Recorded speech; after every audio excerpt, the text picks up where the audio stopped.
a compound will become aromatic. They need to meet 3 criteria.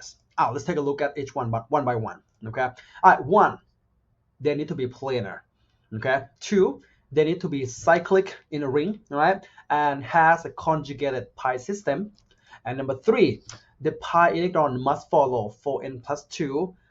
N is whole numbers of 0, 1, 2, 3, 4, not number of carbon, not number of pi electrons. Okay, just a whole number from 0 to whatever. We call this the last one here, Huckel's rule. Okay. All right. Let's explain those this one by one. Okay. 1, why do they need to be planar? Well, imagine this. If a ring is not planar, they cannot form a pi bond. Does that make sense to you? Give you some example here. Think with me. They need to be planar, because if it's not planar, for example, in chair conformation, even if all carbons on a cyclohexane have a p orbital, they cannot overlap side to side, right? Because you guys know pi bond, so it's a side to side overlap between 2 pi bonds. Okay, if they're not parallel, they cannot overlap. So they need to be planar. This is like a must.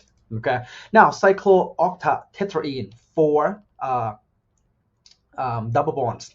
Okay. So if you look, this guy actually exists as they call it a tub, like a shower tub conformation, where so you can see all the p orbitals are not parallel.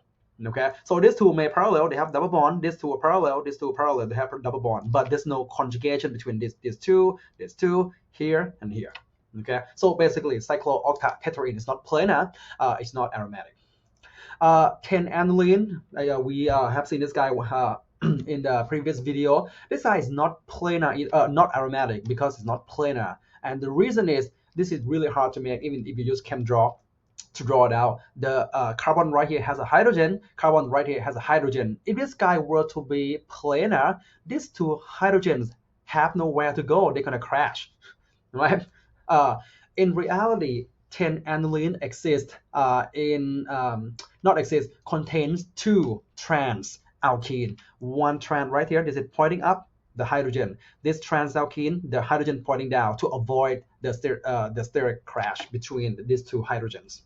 Okay, so since it's not 10-aniline is not planar, it's not aromatic. Okay, so all double bond acts like they are isolated double bond basically.